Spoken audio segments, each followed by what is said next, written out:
मी इंगळे सायली प्रदीप राहणार पिसोरे खांड या ठिकाणी 30 तारखेला जी घटना घडली त्यात अद्यापही काही कारवाई करण्यात आलेली नाही। त्याबद्दल आम्ही आज उपोषणाला बसलो आहे। ते जोपर्यंत गुन्हेगारांना शिक्षा होत नाही किंवा अटक होत नाही तोपर्यंत आम्ही हे उपोषण मोडणार नाही अशी सगळ्यांना विनंती करतो आणि थांबते। थोडं त्यांना अटक झाल्याशिवाय आम्ही आमचं उपोषण सोडणार नाही। अटक ही झालीच पाहिजे। सुनीता बाबासाहेब कुदांडे राहणार पिसोरे खांड 30/7/2024 रोजी संध्याकाळी 5 वाजता आमच्या दारात काही कारणास्तव PMW ची लोक आली होती। मुरुम टाकल्या या संदर्भात चर्चा करण्यासाठी त्यांनी मोजून घेतलं। मोजून झाल्यावरती त्यांनी ज्या लोकांचं आहे जागा ते म्हणतात आमची जागा आहे, त्यांनी आमच्या दारात येऊन भांडणं सुरू केली। भांडणं सुरू केल्यावरती बोलायला गेल्यावरती आमच्या लोकांवरती त्यांनी विळे, कोयते, काठ्या, कुऱ्हाडी यांनी वार केले। त्या वारांमध्ये आमचे 3 लोक अद्यापही अजून 10 दिवस झालेत तसे ICUत कुणी काही वॉर्डमध्ये आहेत। तर त्यांना आमची अशी सक्त ताकीद आहे की त्यांनी पोलीस प्रशासनाने अजूनपर्यंत कोणतंच पाऊल उचललेलं नाही।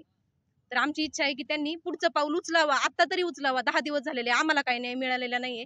आम्हाला न्याय मिळाल्याशिवाय आम्ही उपोषण थांबवणार नाहीत। धन्यवाद। मी संतोष रमेश कुदांडे पिसोरे खांड या ठिकाणचा रहिवासी असून 30/7/2024 रोजी आरोपीवरती गुन्हा दाखल झाला। 307चा गुन्हा दाखल झाला तरी ते आरोपी अजून मोकाट फिरतात। त्यांच्यावर कोणताही वाच राहिलेला नाही। अधिकारी बेसावत असतात। या ठिकाणी मी उपोषण करतोय। आम्ही बरेच 30-40 जण पिसोरे खांडमधले आहोत। या ठिकाणी पोलीस प्रशासन यांचा गलतन कारभारामुळे आरोपी अटक होत नाहीत। त्यामुळे मी या ठिकाणी आमरण उपोषणासाठी बसलेलो आहे।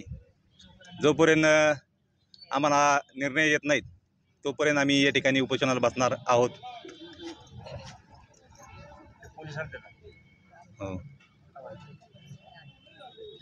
या ठिकाणी निकम साहेब PSI निकम साहेब या ठिकाणी आले होते।